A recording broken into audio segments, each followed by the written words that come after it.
Shalom, shalom. Ici la prophétesse Israël Abimael de Jesus Christ Ministry to Love, Deliverance and Miracle. Shalom encore. Merci de m'avoir avec vous. Ce soir, nous sommes là pour un enseignement du ministère des anges que nous allons voir. Nous allons lire dans 3 livres. Vous voyez, nous avons notre boussole avec nous, nous avons notre dictionnaire et notre arme avec nous, qui nous enseigne toutes choses et qui une cette grande force de nous ouvrir les yeux. Alors, donc, nous allons commencer dans le livre de Daniel. Daniel chapitre 9, verset 20 à verset 21. On y va. Daniel 9, verset 20, verset 21, qui nous dit ceci. Je parlais encore, je priais, je confessais mon péché et le péché de mon peuple d'Israël, et je présentais mes supplications à l'Éternel, mon Dieu, en faveur de la sainte montagne de mon Dieu. Je parlais encore dans ma prière quand l'homme Gabriel, que j'avais vu précédemment dans une vision, s'approcha de moi d'un vol rapide au moment de l'offrande du soir. Je vais continuer au verset 22. Il m'instruisit et s'entretint avec moi et il me dit, Daniel, je suis venu maintenant pour ouvrir ton intelligence. On va s'arrêter là pour le moment. Vous voyez, nous avons lu dans Daniel chapitre 9, verset 20 jusqu'au verset 21. Il a dit ici l'homme Gabriel. Il parle de l'ange Gabriel qui est le messager que le Seigneur envoie.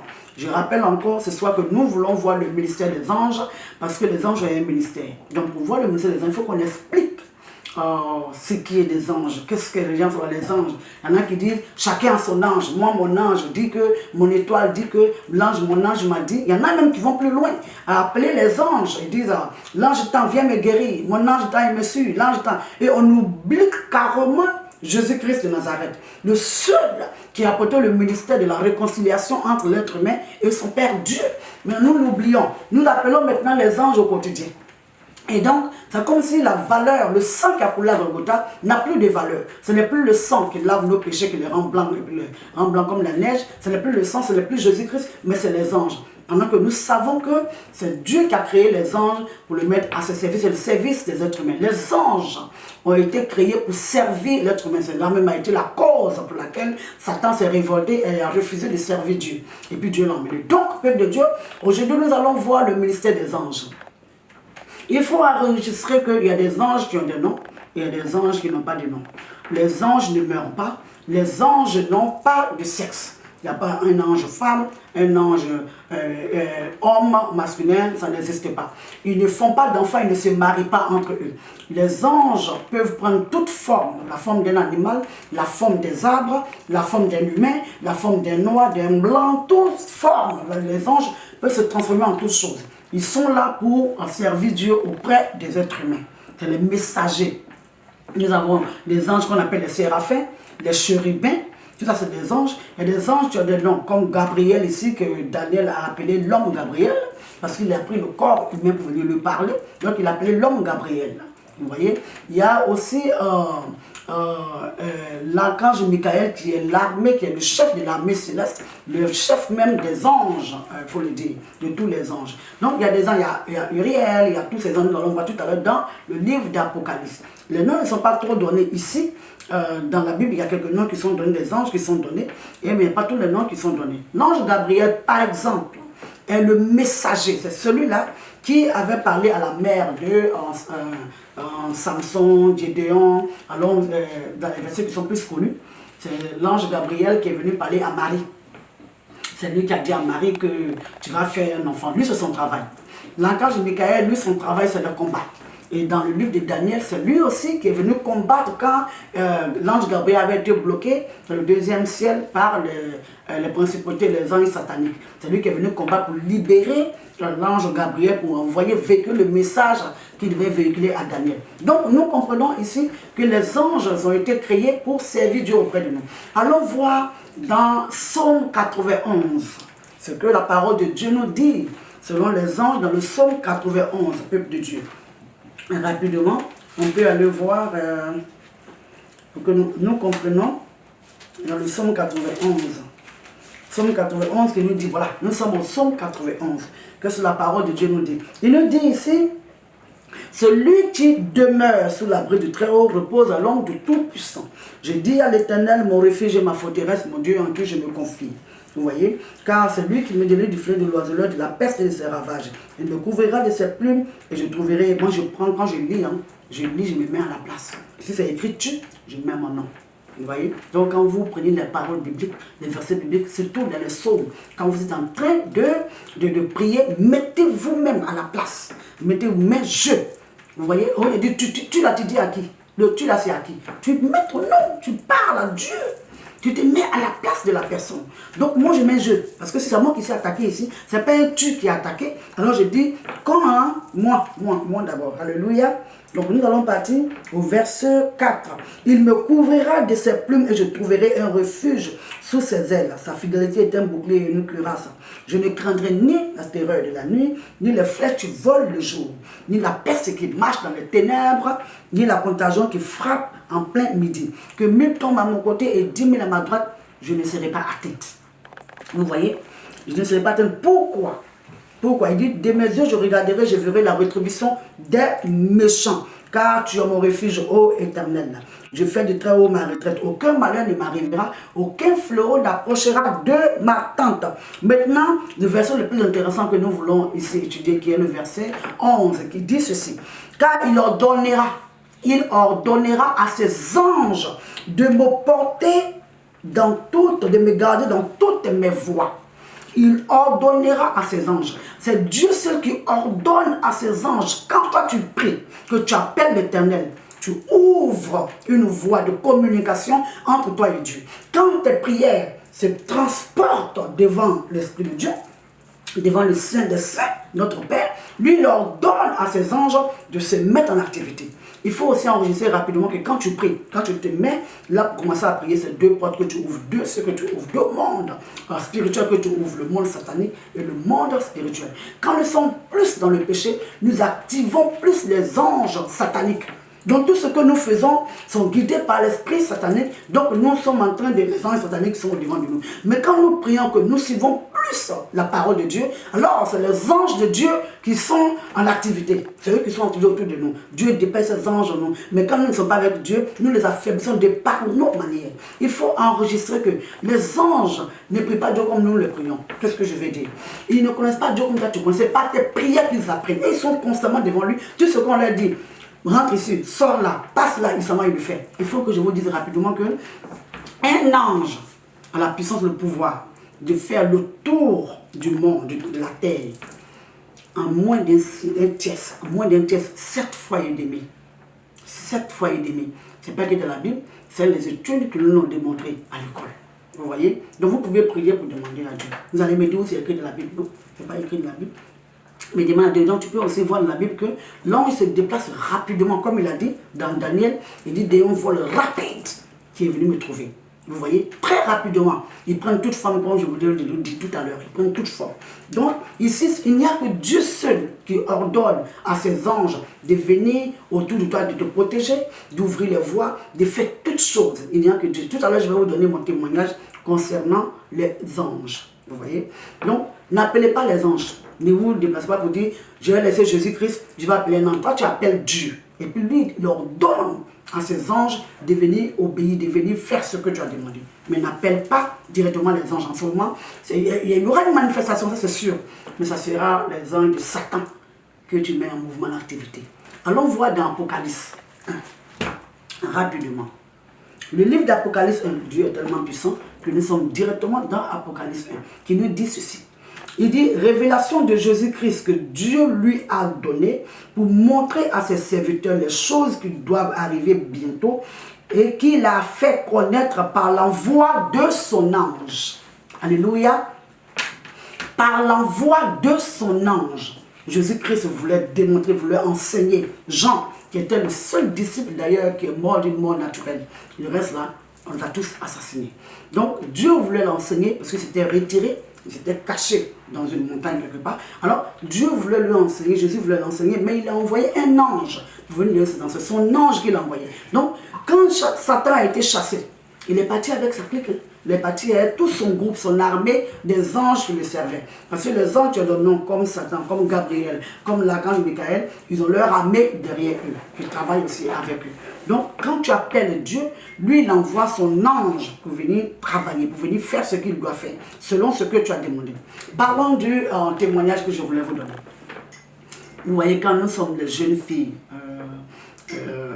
tu es jeune, tu es à l'école, un peu populaire, les jeunes garçons nous envoyaient, à notre époque, il n'y avait pas de téléphone, il n'y avait pas de téléphone.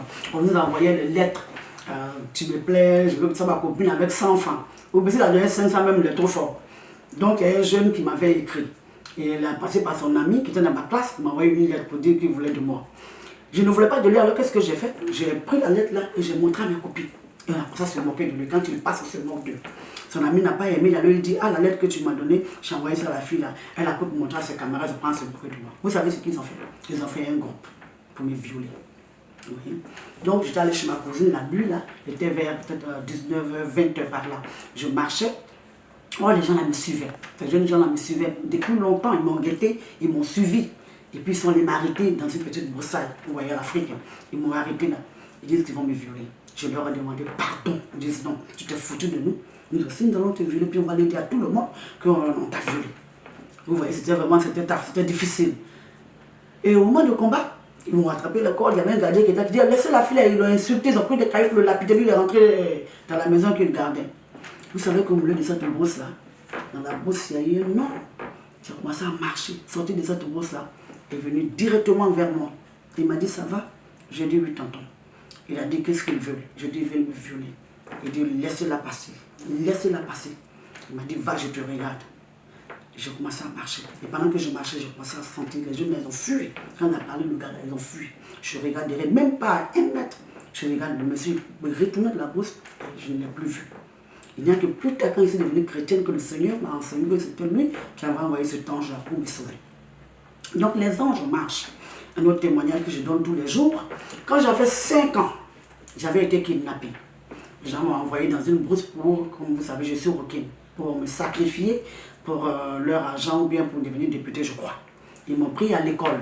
Quand ils m'ont pris, ils m'ont mis dans un sac. Ils m'ont mis dans un sac, ils m'ont jeté derrière une voiture qu'on appelle R4. Et puis ils m'ont envoyé dans une brousse, parce que c'était vers midi. À notre époque, nous on partait à l'école le samedi, et puis l'après-midi on ne partait pas à l'école, pour nous, à notre époque. Et puis ils m'ont pris, ils m'ont mis dans le sac ils m'ont entraîné avec moi jusqu'à vers 2 h du matin. Ils m'ont envoyé dans la brousse, je pleurais, puis ils m'ont dit, il ne faut pas pleurer si tu as besoin des bonbons. On va te donner les bonbons. Vous savez, les enfants avec les bonbons. J'ai aimé à faire des bonbons. J'ai fermé ma bouche. Ils m'ont fait asseoir. Ils m'ont envoyé dans la brousse, on est resté là-bas. Dans la brousse, fin brousse de Bergerville, dans la brousse, dans une forêt de Bergerville. Il n'y avait personne pour me sauver, ils étaient 3. Ils m'ont fait asseoir et puis ils sont allés se concerter. Il y a eu un monsieur qui est venu de part derrière moi. Il s'est arrêté à ma gauche. Il m'a dit, n'est-ce pas toi la fille de... Je ne vais pas dire le nom de mon père ici. Et puis j'ai dit, oui tonton. Il dit, qu'est-ce que tu fais ici? Il dit, c'est les tontons là qui m'ont fait venir ici. Quand elle a dit, hé, vous là, ils ont fui. Il m'a pris, comme je connaissais déjà le nom de mon père, je n'avais plus besoin d'avoir peur. Il m'a pris, il m'a envoyé. Les gens faisaient déjà mon soi-disant funérailles. Ma mère, tout le monde pleurait. Les gens pleuraient. Ma mère était déjà presque nue. Les femmes étaient avec les funérailles, vous connaissez. Elle était déjà nue, en train de pleurer. Le monsieur m'a envoyé. Et à ce soi-disant funérailles-là, il y avait la meilleure amie de ma mère qui était là, qui a dit que ça ne fait pas, mais il y avait une voix qui disait, va à la maison, va à la maison. Le monsieur qui m'a pris directement, qui m'a sorti de cette brousse, je ne sais même pas comment, qui m'a envoyé chez cette tante-là, qui venait aussi chez elle à la maison, qui n'habitait pas trop loin de chez nous, et puis qui nous a croisés. Elle a voulu rappeler, monsieur, tu n'es pas peur, la fille que vous cherchez n'est pas décédée, elle n'est pas morte, je l'ai avec moi. Elle dit, mais où elle est? Il m'a fait sortir, il m'a appelé, il dit, maman, viens, je suis venue. Il a dit, ne la frappez pas, elle n'a rien fait. Elle dit, non, on ne va pas la frapper, mais tout le monde pleure, on pensait qu'elle était décédée. Et puis elle m'a mis dans la maison, elle a dit, monsieur, attendez ici, je vais appeler les gens, je vais avertir les gens, puis je vais la chercher. Lui, il m'a dit, ok, n'aie pas peur, ok, tu es arrivé à la maison. Et puis il est parti. Les gens sont venus m'ont pris, maintenant il fallait remercier le monsieur. Peuple de Dieu. Ce monsieur n'a jamais été retrouvé jusqu'à aujourd'hui. C'était un ange. Et c'est le seul esprit aussi qui m'a appris que c'était un ange qu'il avait envoyé pour me sauver. Donc les anges sont toujours avec nous quand Dieu veut nous sauver. À cette époque, je n'étais pas chrétienne, mais le Seigneur qui m'avait déjà touché, qui m'avait déjà, je n'étais pas touché, qui m'avait déjà appelé à cette époque-là, parce qu'il nous prenait avant qu'on soit le Saint-Martinel. Il m'avait déjà prédestiné, donc il avait mis sa main sur moi pour me protéger. Vous voyez, les anges sont sur le contrôle de Dieu seul. Si tu appelles ici, dans une forêt sacrée ou dans un bois, que tu envoies une prière quelconque, il aura une manifestation. Il y a un esprit qui va te répondre. Mais ce n'est pas l'esprit de Dieu. C'est pour cela que la sorcellerie continue. C'est pour cela que nous avons encore les forêts sacrées, les bois sacrés et puis les eaux sacrées. Parce que quand nos parents vont là-bas, il y a une manifestation. C'est les anges de Satan qui se manifestent, pas les anges de Dieu. Les anges de Dieu se déplacent uniquement que sur l'autorité, sur le contrôle de Dieu. Vous voyez? Donc, il ne faut pas que chacun se dise que j'ai mon ange. Non, tu n'as pas ton ange à toi. Mais il y a des anges de Dieu qui se manifestent quand nous prions. Alors on peut voir des anges qui se tiennent devant Dieu pour venir rendre compte. On voit un peu dans la Bible. Une seconde. Je vais voir. Je vais trouver ici. Le serviteur de Dieu. Ok, il dit... Bon, ici, dans le... on ne va pas donner tous les enseignements des anges, mais on va prendre quelques références. Donc nous allons partir dans le livre de Révélation. Révélation aussi, Apocalypse pour ceux qui ne savent pas. Révélation 7, on peut lire le premier verset qui dit: après cela, j'ai vu 4 anges debout aux 4 coins de la terre. Je voudrais un peu en parler des 4 coins de la terre. Quand nous regardons la terre est ronde, elle est ronde. Mais la Bible nous apprend que la terre est carrée. Nous étudions la parole de Dieu. Nous apprenons que la terre est carrée. Ces 4 coins de la terre sont le nord, le sud, l'est, l'ouest. Dans les 4 éléments de Dieu, nous retrouvons cela. Et tout à l'heure, nous allons, dans la prochaine vidéo, nous allons envoyer l'enseignement de la loi des lieux, la loi des personnes et la loi du temps. Et ça va nous ramener un peu dans ce verset-là. Donc, pour le moment, nous allons parler des anges qui se tiennent dans les 4 coins de la terre. Qu'est-ce qu'ils font là? Ils gardent la porte du nord, la porte du sud, la porte de l'est et la porte de l'ouest. Ces anges gardent ces portes-là. Ces portes ne sont pas les portes que vous et moi nous regardons, mais c'est des portes spirituelles. Aussi, pendant qu'ils les gardent, il y a aussi les gardes, des anges de Satan, qui sont aussi en train de garder ces portes-là. Alors quand nous allons voir tout à l'heure dans la loi de direction, la loi de place, de lieu, vous allez voir que le travail de l'ennemi, c'est de nous détourner, de nous envoyer hors de la direction que Dieu veut nous donner. Il ne veut pas qu'on soit à cet endroit-là pour que nous soyons bénis. Comme Jésus avait dit à ses disciples, au Marie, il va dire à mes disciples que je les attends à Galilée. Quand Dieu t'attend quelque part, toi tu es ailleurs, ce n'est pas là qu'il veut te bénir. Et nous allons développer cela dans l'enseignement de la loi de Dieu. Mais pour l'homme, nous sommes dans les anges. Les anges de Dieu travaillent. Ils gardent les portes de la terre. C'est comme ça qu'ils font le tour. Vous voyez?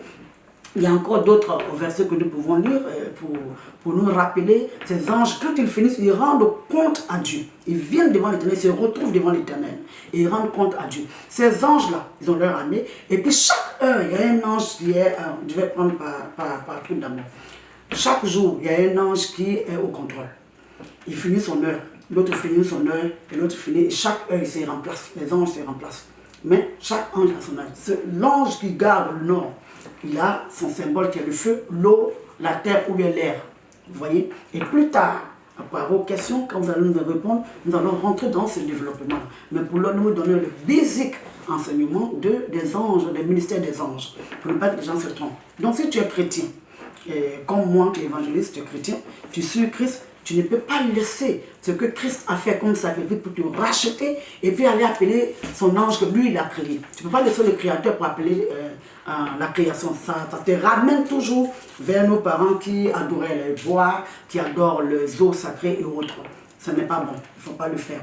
Laissez-moi voir si on peut trouver les anges qui se retrouvent devant l'Éternel pour rentrer. Ok, ici c'est les vieillards qui viennent devant l'Éternel pour rendre compte. Ok, nous, ça c'est un peu trop fort, je ne vais pas trop parler de ça parce que ça parle du dragon, de l'antéchrist et puis Christ. Ça c'est un peu, on va voir ça dans la prochaine étude des ministères des anges parce que ça va un peu perturber ou bien peut-être confondre ceux qui ne sont pas trop ancrés dans la parole de Dieu. Peuple de Dieu, Je vous remercie de m'avoir écouté, m'avoir regardé. Selon le ministère des anges ce soir, apportez une nouvelle question. Nous sommes encore à GCM TV, qui est Jesus Christ Ministry TV, où nous donnons où nous enseignons un peu les basiques de la parole de Dieu. Soyons tous bénis et à la prochaine. Merci.